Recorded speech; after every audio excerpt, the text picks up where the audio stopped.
Welcome back to This Is My Voice. I'm your host, Laura Thea.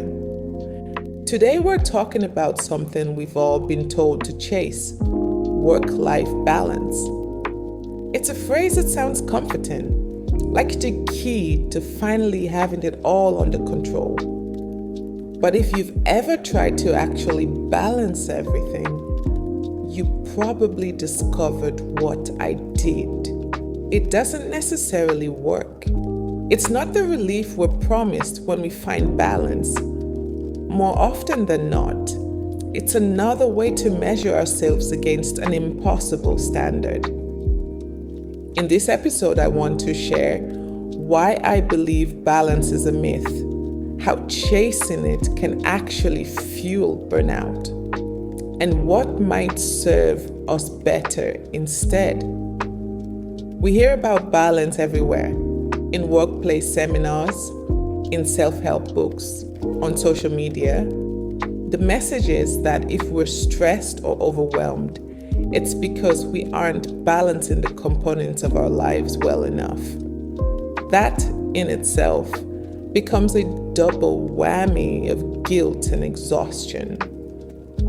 Balance becomes another responsibility and performance we're supposed to keep up. I once tried to carefully balance work, writing, family, the gym, and rest. I thought that if I divided my attention evenly, things would feel lighter. Instead, I felt more tired than ever. It was draining. That's when I realized balance might not be the answer at all. Or better yet, it isn't exactly what we think it is. I mean, every school of thought can explain things in the way they perceive them. Balance is often portrayed as an ideal state, but that is not the case. Balance, as we often envision it, is not about perfectly dividing our time and energy across all areas of life.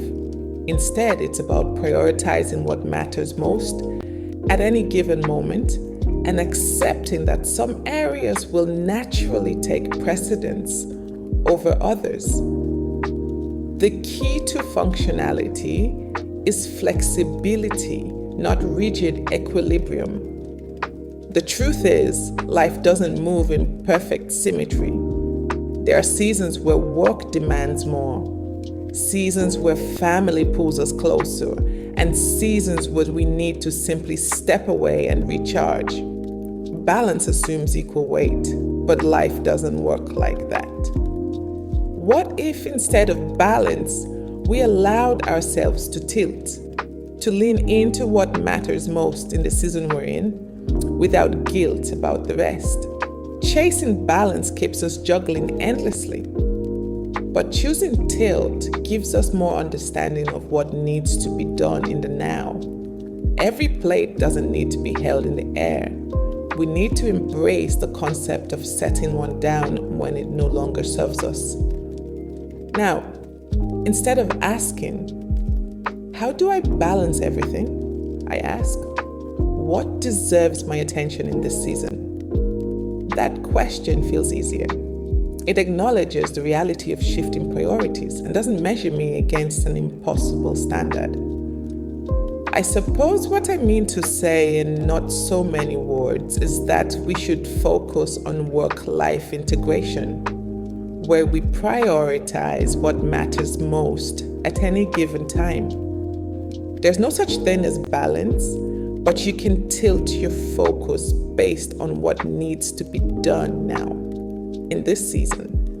And sometimes the most freeing choice is deciding where to lean right now. You don't need to carry everything equally to live meaningfully. That's exhausting. Thank you for listening to this episode of This Is My Voice. If you'd like to explore more, I've written a companion piece on my blog, Silent Things, where I explore this same topic in writing. You'll find it linked in the show notes, or simply visit silenthings.com. And I'd love to hear from you. Do you believe work-life balance really exists? Or is it a myth we've been sold?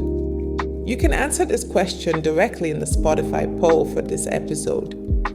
I hope today's conversation was meaningful for you. Please share it with a friend who might need it too.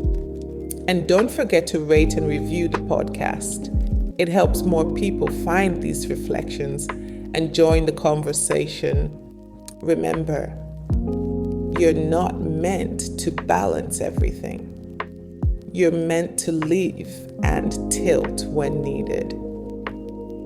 Until next time, this is Laura Tia, and this is my voice.